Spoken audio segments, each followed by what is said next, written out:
Ciao a tutti ragazzi, come anticipato nel video dell'analisi dell'update 1.36, il 28 agosto sarebbe arrivata in premio la nuova Corolla GR a tutti coloro che avessero almeno un tempo registrato nel campionato della modalità sport, il Toyota Gazoo Racing, e così è stato, è arrivata e ovviamente l'ho portata subito nella mia pista, nel mio banco di prova, ovvero il VTC 600 di Tokyo.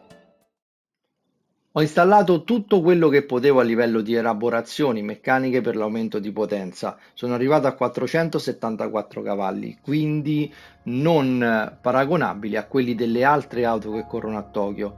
Eppure non è contato niente perché nel misto fa un altro lavoro quest'auto. Li ho distrutti, tanto più che non c'è velocità di punta, non arriviamo nemmeno a 300 km/h, quindi ho regolato tutti i rapporti del cambio a corto e in uscita curva sembra di essere lanciati da una fionda, tanto che ci troviamo ad ostacolo tutti gli avversari. Nella gara che vedrete, la prima che ho fatto, come sempre la macchina aveva appena 20 km, non ho fatto nemmeno gara pulita proprio perché nei primi due giri in uscita curva andavo a toccarli, andavo a tamponarli, ma non me l'aspettavo, mi ha preso completamente alla sprovvista perché come dicevo la differenza di cavalleria è tanta e anche alla GTR, una delle più veloci ragazzi, in uscita curva non c'è storia. Poi dopo su rettilineo ovviamente allungano, ma c'è stato un giro, mi sembra il quinto, che alla GTR gli ho dato 6 secondi, 6 secondi con gomme sport dure, quindi capite che giocattolo meraviglioso è quest'auto. Andiamo a vedere quindi che cosa installare in GT Auto, vediamo il setup e guardate la gara. Non prendetela a riferimento come tempo perché soprattutto nella prima parte di gara ho pensato solo a divertirmi. Dare gas in uscita curva e avere quella scodata controllata dalla trazione integrale. Nel cambio di direzione tutto gas giù, anche col bagnato. Non lo facevo non so da quante auto, dovevo sempre alzare il piede, con questa ragazzi sta sempre giù l'acceleratore.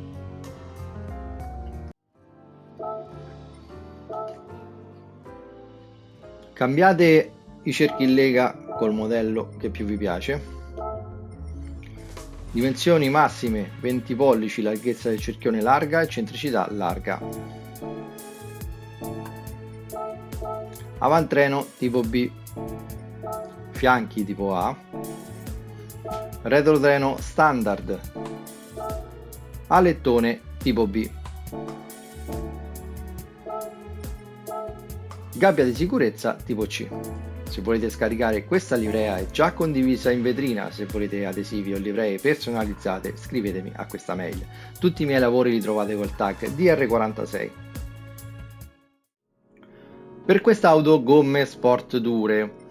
A dire il vero ho provato anche con le sport medie, solo che avevo messo il cambio manuale come quello di serie per quest'auto, ma tutta un'altra auto, un'auto statica, un'auto non divertente, come invece questa col cambio personalizzabile da corsa e l'effetto fionda che vi dicevo in uscita curva. Quindi sono tornato sui miei passi e ho finito questo setup. La mappa carburante sempre a 1 per tutta la gara, ci fermiamo alla fine del settimo giro, cambiamo gomme e riforniamo il carburante per terminare la gara. Le sospensioni personalizzabili, inserite questi valori. Differenziale personalizzabile e inserite questi valori. Differenziale centrale personalizzabile 30% all'anteriore, 70 al posteriore, adeportanza 71 all'anteriore, 170 al posteriore. ECU personalizzabile, guardate bene coppia e potenza come scendono agli alti regimi, quindi non cambiate le marce tirandole fino al limitatore, ma leggermente prima. Guardate in gara come faccio, soprattutto tra la quinta e la sesta, prima dei 275 km/h, altrimenti l'auto si ferma, si inchioda proprio e perdete tempo. Tenetela al 100% di potenza. Installate una zavorra, impostatela a 121 kg, la posizionate a 50, tutto al posteriore. Non serve limitatore di potenza. Cambio personalizzabile da corsa, la velocità di punta a 200 km/h. Il finale 2.500 di rapporti, come li vedete. Turbocompressore a regimi elevati, intercooler da corsa, filtro dell'aria da corsa, marmitta da corsa, collettore di scarico da corsa, sistema frenante da corsa, pastiglie dei freni da corsa, controller freni impostato a -2 perché in frenata si scompone un po', quindi l'ho tenuto all'anteriore. Se per voi ancora si scompone troppo, portatelo ancora più avanti, -3, -4. Frizione e volano da corsa. Tutte le lavorazioni motore, quindi l'aumento dell'alesaggio, la messa a punto bilanciamento motore, lavorazione dei condotti, albero a camme ad alto sollevamento, bielle e pistoni in titanio, albero a gomiti da corsa. Per la carrozzeria, riduzione del peso fase 1, 2 e 3. Infine, aumento della rigidezza della carrozzeria.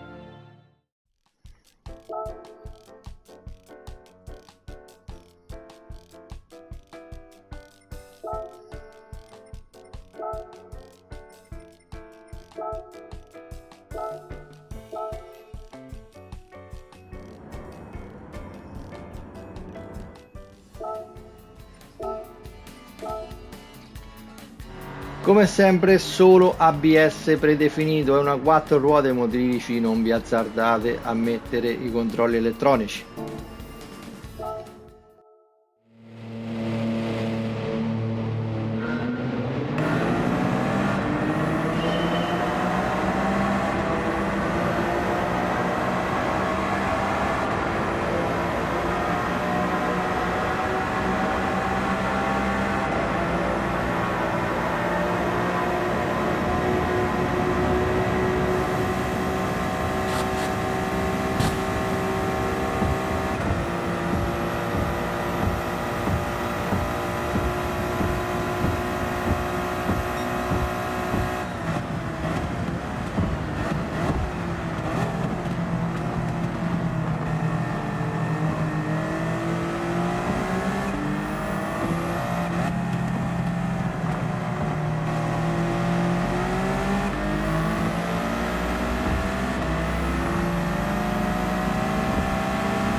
Se non avete ricevuto quest'auto in quanto non avete partecipato al campionato Toyota Gazoo Racing nella modalità sport, non abbiate paura perché da fine settembre sarà disponibile per tutti nel concessionario del nuovo, ovviamente Giappone Toyota. Compratela perché costerà poco, ma è un'auto divertentissima. Una volta che l'avrete provata a Tokyo ci farete minimo altre 3 o 4 gare. Non mi divertivo così dai tempi della sorella più piccola, la Yaris GR, ma lì abbiamo un motore swap. Credo proprio che adesso vado a riprenderla e adeguerò il setup alla 1.36. Se questo video vi è piaciuto lasciate un like e condividetelo, ma soprattutto iscrivetevi al canale. Tutti i miei iscritti hanno diritto ad uno sconto del 20% presso la Cockpit Tech Solution, azienda tutta italiana che produce postazioni di guida e sedili, anche completamente personalizzati. Scrivetemi a questa mail per ricevere il vostro coupon sconto personalizzato. Ciao ragazzi, al prossimo video!